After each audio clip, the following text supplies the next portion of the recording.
Sup nerds, I'm Wes from Neverboard Gaming. Today we are taking a look at Castellans of Valeria from Daily Magic Games, coming to Kickstarter real soon.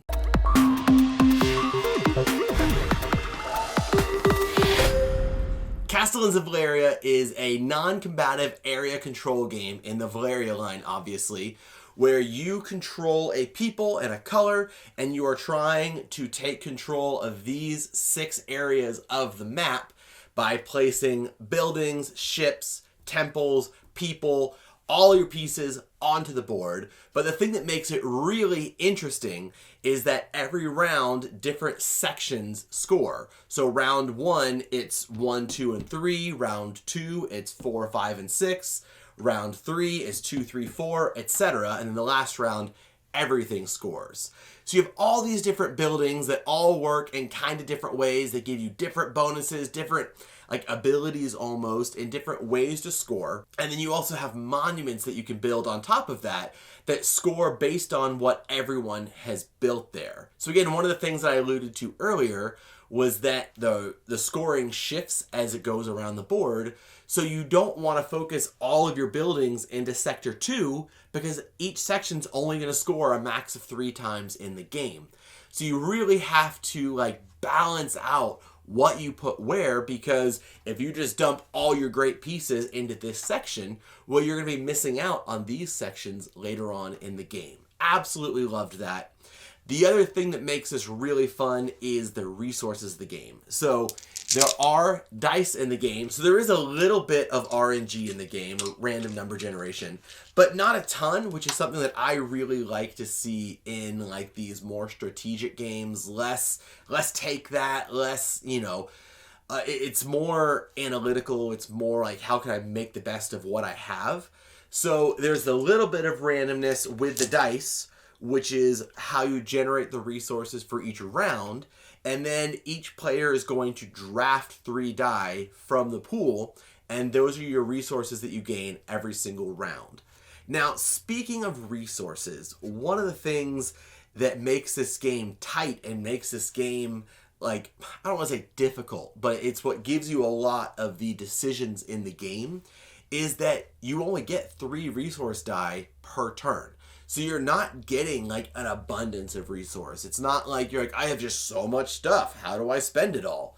You really need to be careful with how you spend your resources, what you're focusing on, what die you're drafting, to make sure that the die I draft can then be used to accomplish what I need to in this round.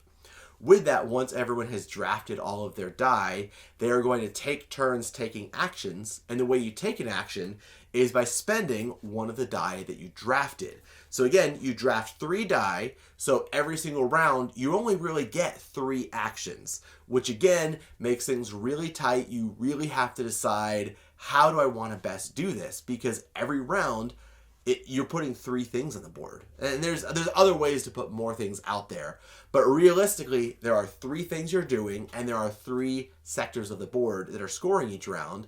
So especially early on, your thought process can either be, I want to make sure that I win this section, or I want to make sure that I have a presence in every section that's scoring.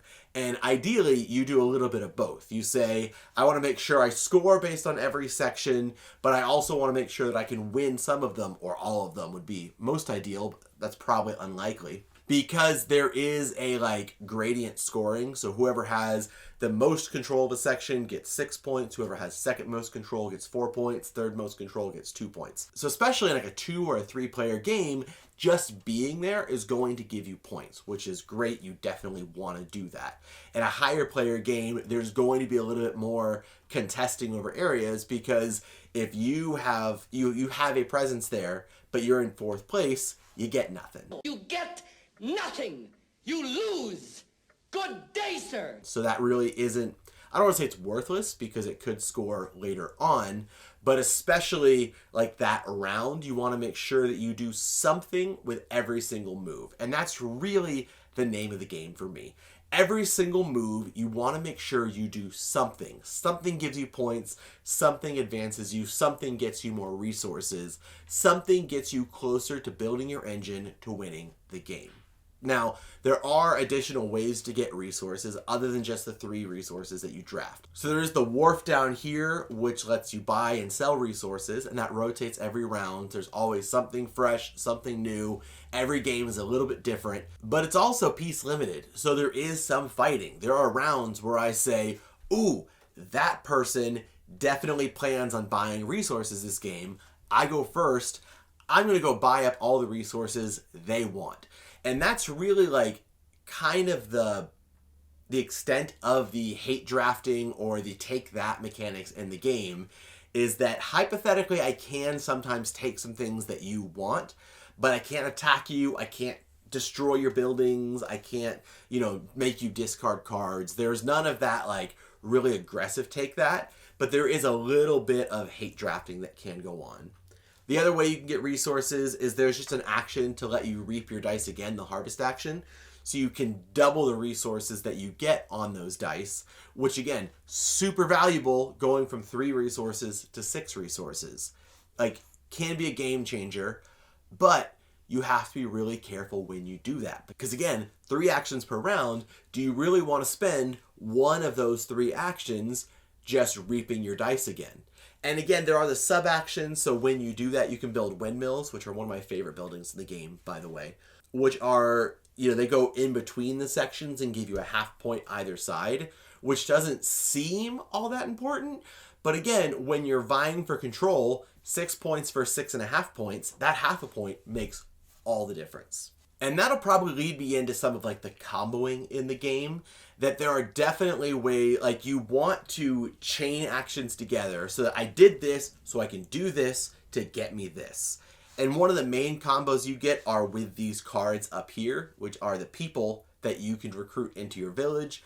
Some of them are instant, some of them are ongoing abilities, some of them have like a timing to them, but they can do things like manipulate the dice as you draft them. So either change this to this, or this dice can get you any resource, or when you move the die, you can rotate it to any face, so that when you're doing, when you draft, you get ore, and then when you go to harvest and you get to activate those dice again for resources, well, now it's food. So definitely some fun comboing can be had there. There's probably going to be a decent amount of like fighting over certain characters because some of them are really good. Some of them are definitely like, I specifically need that card right now. My strategy is based around that card. In addition to fighting over the 6 areas of the map, you also have the influence track, which if you're familiar with influence tracks, this is going to be very familiar. There are 4 different factions in the game. You have influence with each of these factions, and different things you do will gain you influence in those factions, specifically building in sections where they exist. So building in Nor High gives you the helmet and the eagle faction, and they all have nice flavorful names that I don't remember right now. But when you build there, you get to go up in one or both of those factions, and then as you progress up the faction track, there are rewards that you get. So crossing this barrier gives you 2 gold, crossing this barrier gives you the resource of your choice, 3 gold, victory points, and so on. And again, at the end of the game, there are victory points based on who is the highest on each of these tracks, and it goes first, second, and third place. So again, it's not just a fight for first place. Sometimes you're fighting for first place, sometimes you're fighting for second place, sometimes you're fighting just to be on the board. And I guess that's going to get me back to talking about the different pieces that are on the board and what they do. So you've got manors, which are the little houses, you've got temples, you've got people, you've got ships, you've got windmills, you've got monuments, and essentially they each just give you control points of that section. So again, when you build them, you get influence, and then at the end of each round, when you go through and factor out who has control of which sections that are scoring, you count up the buildings that you have, and basically every main building you have gives you a control point. Windmills, again, like I said, give you the half control points on either side, and then whoever has the most scores that section. But there are just unique little things they do, like temples give you extra influence, but manors unlock additional abilities that trigger throughout the game. And ships, another super cool mechanic of the game, can sail around the board. So ships are really valuable because if you pack all your people into the first section that's going to score, the next round that section doesn't score, so those pieces are basically just sitting there doing nothing. But if you have ships, you can take a sail sub-action and sail those ships into the new section, and now that building you built last round is scoring again for you this round, or ideally scoring for you every single round. It also gets more expensive to build buildings the more of that type is there. So like when you go to build the building, it costs the resources plus gold per every of that building type there. So that's another cool thing with ships, is that you can build a ship somewhere cheap and then sail it somewhere where it would be more expensive to build it. And then you also have the monuments of the game. And now the monuments are super cool because, one, they just cost gold to build, so you need to like build up a lot of gold and place them. But they're going to score based on every building of a certain type regardless of the color, which means you could build a whole bunch of temples here and just get a ton of points. And then Tom comes over and he builds his statue in that sector. And now Tom is scoring victory points based on your temples. So it could either wreck your strategy because you're like, oh, well, shoot, now I don't want to build more temples there because Tom is going to get points for it. Or it could just have that like degrading factor of, wow, Tom is now getting points because of all of my hard work.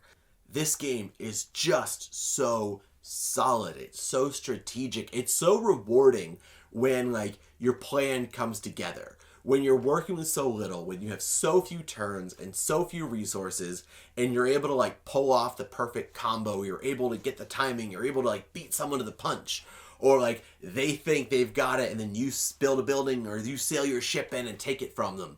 Like that to me is so much fun, and I really enjoyed playing Castellans of Valeria. So if this all sounds like something that you and your group wants to check out, there will be a link down below to the crowdfunding campaign. I highly recommend you check it out, look at all those rewards, back it, get the deluxe, get the inserts. Oh my gosh, I completely forgot to say, the component quality of this game is through the roof. Now, that's funny to say because it's a prototype. Typically with prototypes, we don't even comment on production quality because sometimes they're like hand whittled out of cheese instead of actual screen printed blocks.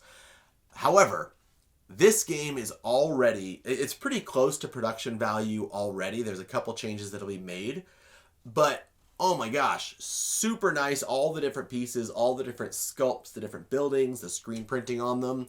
Sometimes games rather, that have a lot of different building types, it can be overwhelming or it can be confusing and like, I thought that was a manor, but it's actually a temple. Dang it, that messed me up.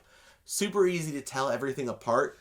These boards are so nice. They are the like multi-layered boards, so there's insets for every single piece that fits on there. That, really reducing the spill factor. I know I just spilled some pieces there, but it does really reduce the spill factor. The resource track is really nice to keep track of all your resources. There's place for all the dice to go to keep them all nice and organized. And there's like references across the board. So it's not, hey, how does this work? It's once you learn the symbology of the game, it's really easy to tell exactly how each building type works, what it costs, what the bonuses are, because there are bonuses depending on the resource die you use to build certain buildings. So like when you build a manor, if you use a resource die that has wood on it, you get a bonus wood when you build that manor. Again, super combo-y, super fun, really nice game. I'm going to recommend one more time that you click that link down there to check it out on their crowdfunding page. And while you're looking at links, you'll see a link to Game Toppers down there. Tom and I both have a Game Toppers table that we play all of our games on. Absolutely love it. I can't stand playing without it. In fact, I will take the Game Topper mat with me if I'm going to play somewhere else because it's just so much nicer playing games on these neoprene mats, having the lips for when you roll dice.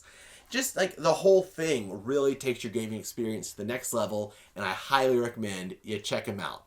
Either way, wow, that was I can't talk anymore. Either way, guys, thank you so much for watching, and make sure you subscribe to our channel so you'll never be bored.